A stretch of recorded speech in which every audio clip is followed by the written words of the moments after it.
10 классында окуйм. Келечекте ошол эле сурооз, келечекте кандай адам болгуңуз келет?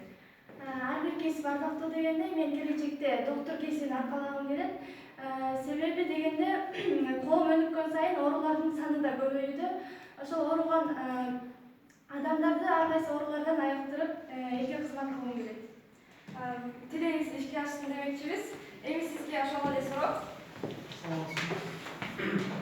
Мен Карпбек Иманжан. Мен 10 класста окуйм. Менин келечекте тандаган кесибим ашпозчу. Бул кесипке мен түрткү болом байкем. Анткени байкем өзүнүн атын чет өлкөлөрдө бар. Өзүнүн ойлоп тапкан тамагын таңазлап Кыргызстан атын чыгарып берүүдө.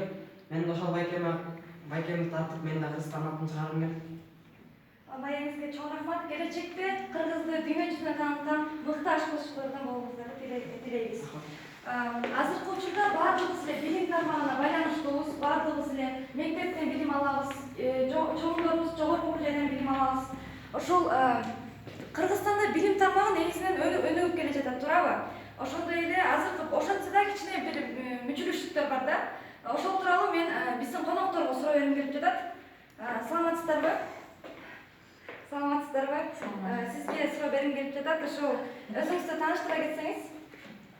Мен Чүй облустук билим берүү бөлүмүнүн башкарчысы Абдрабова Кунус Мукашевна. Кунус Мукашевна, ошо эгерде сиз Кыргыз Республикасынын билим берүү министри болуп иштеп калсаңыз, эмне болот эле? Кандай жаңылыктар болот эле?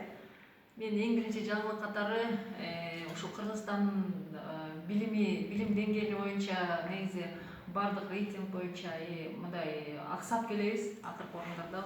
Ошон үчүн билим деңгээлин көтөрүү менин эң биринчи максатым болмок.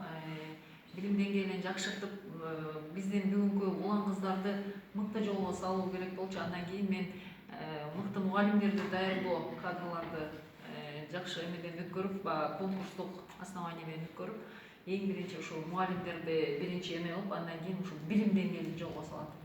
Рахмат. Бул нерсеге баардыгыбыз эле муктажбыз деп ойлойбуз. Деги ошо азыркы сиздер баардыгыңыздар эле мугалимсиздер, мугалим кесибин аркалагансыздар. Ушул мугалим кесиби сиздерге эмнеси менен жакты? Эмне себептен сиз мугалим болуп калдыңыз? Эске берип коюңуздар. Мен кичинекей кезимден эле ушу мугалимдик кесип аябай жакчу. Анткени өзүм апам мугалим болгондуктан көп апама аябай жардам берчүмүн. Кыргыз тили мугалими болгон. Дептерлерди текшерип, анан кыргыз тили адабият кружогуна дагы аябай көп жардам берчүмүн. Ошон үчүн мага жакчу. Келечектеги балдардын жакшы окууга, жогорку деңгээлдеги билимдүү биздин кыргыздын жаштарын чыгарууга өзүм салымымды кошкум келчү. Азыркы күндө кошуп келатам. Рахмат. Келечекте азыркы учурда деле сүйүктүү мугалимсиз болуш керек. Окуучулардын дайыма эле сүйүктүү мугалим болуп жүрө бериңиздер. Ишиңиздерге ийгилик каалайбыз.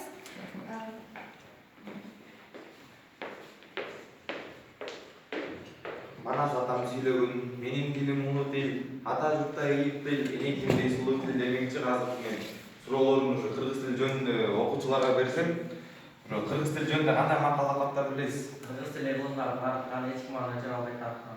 Рахмат. Анын тарбиялык мааниси кандай? Кыргыз тили гылымдары тарткан, эч ким аны жыга албай тарткан дегенде, биздин ата бабаларыбыз канча деген кыйынчылыктар башынан өткөрүп, ушул жерибизди, кыргыз тилибизди бизге ушул күнүбүзгө чейин жеткирип берди.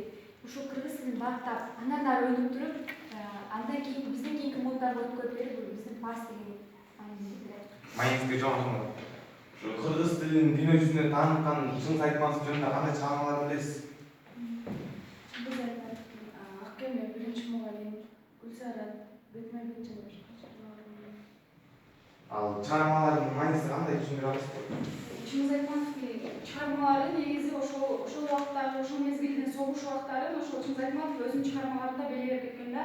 Жана дагы ошол чыгармаларында көбүнчө элдин турмушун белгилеген. Чыңгыз Айтматов акыркы чыгармасы кайсы? Улуу тоолор. Маегиңизге чоң рахмат.